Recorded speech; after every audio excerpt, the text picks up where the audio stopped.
조선시대의 왕들 중에서 누굴 제일 좋아하시나요?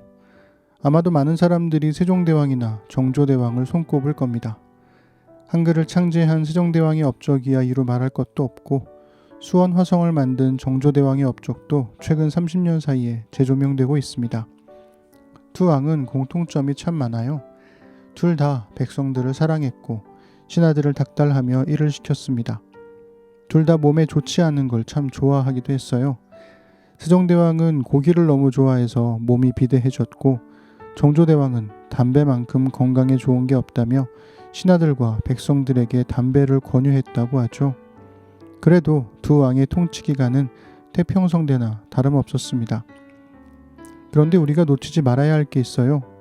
세종과 정조의 치세에 태평성대를 이룰 수 있었던 가장 중요한 이유는 왕권 강화를 위한 굳은 일을 선왕들이 도맡아 했기 때문이라는 겁니다.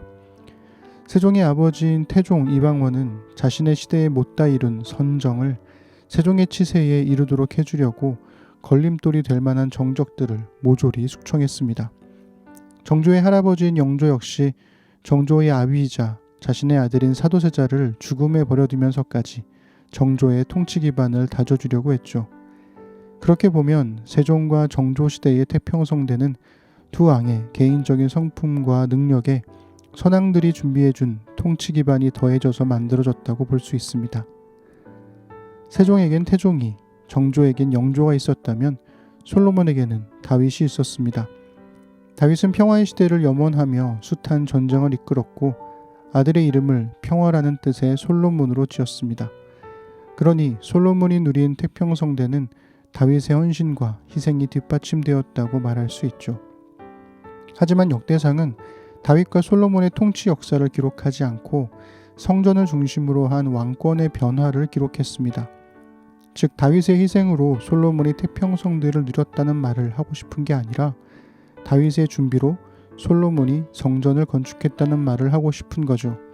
솔로몬이 누린 태평성대는 하나님과 함께했던 다윗의 마음과 다윗과 함께하신 하나님의 은혜 때문이라는 겁니다. 오늘 읽어드릴 역대상 22장 2절부터 마지막 29장까지는 사무엘서나 열왕기서에 나오지 않는 역대상만의 역사 자료를 바탕으로 합니다. 신명기 역사에는 없는 성전 건축을 위한 준비 과정이 기록되어 있으니 함께 읽어보시죠. 오늘은 역대상 22장 2절부터 19절을 세 번역으로 읽어드릴게요. 다윗은 이스라엘 땅에 있는 외국인을 불러 모으고 석수들을 시켜서 하나님의 성전을 지을 네모난 돌을 다듬도록 명령하였다. 그는 또 대문의 문짝에 쓸 못과 꺽쇠를 만들 철을 무게에 다를 수 없을 만큼 준비하고 노쇠도 무게를 달 수 없을 만큼 많이 준비하고 또 백향목을 셀 수 없을 만큼 준비하였다. 이 백향목은 시돈 사람과 두롯 사람이 다윗에게 운반하여 온 것이다. 다윗은 이런 혼잣말을 하였다.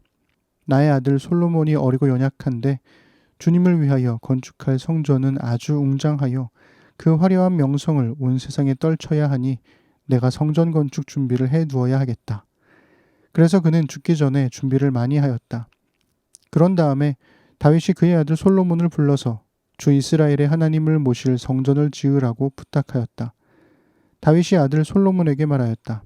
아들아, 나는 주 나의 하나님의 이름을 위하여 성전을 지으려고 하였다.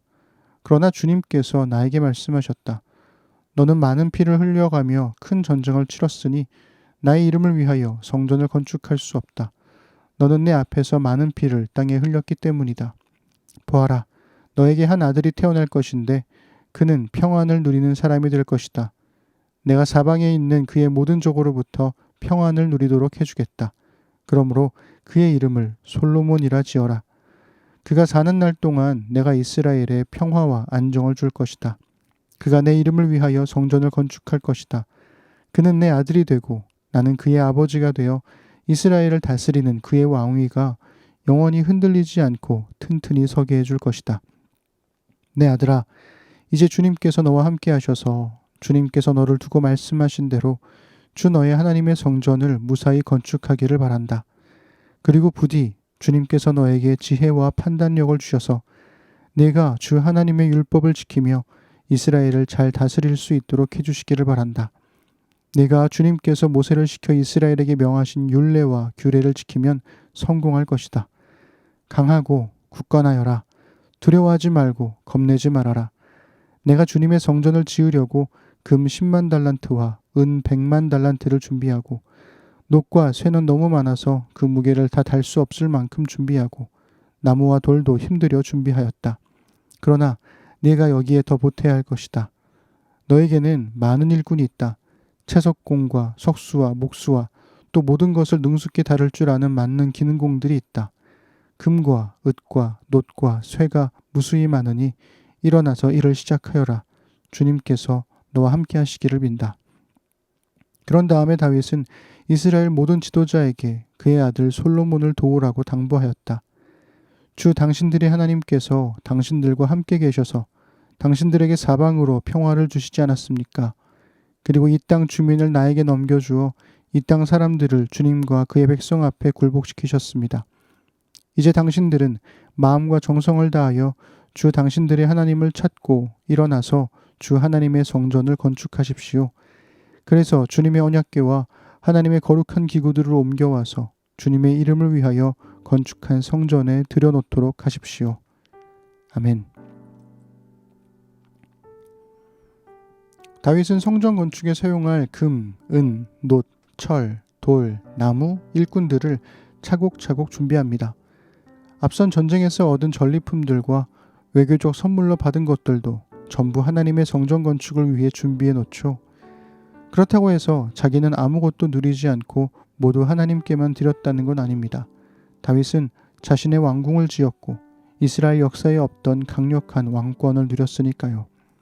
역대상은 다윗이 솔로몬을 불러 하나님의 성전 건축을 부탁했다는 기록을 남겼습니다. 동시에 자신이 성전을 건축할 수 없는 이유를 밝히죠.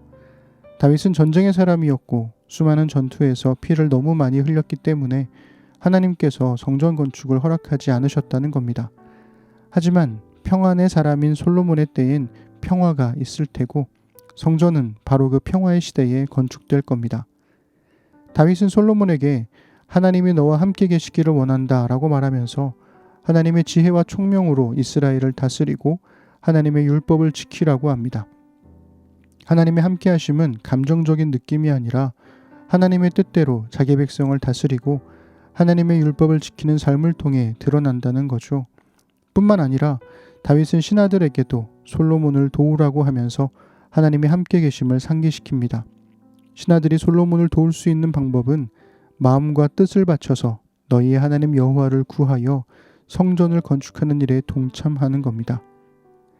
하나님의 함께 하심은 우리가 하나님과 함께하는 삶을 통해 드러납니다. 당신은 하나님과 함께 하시나요?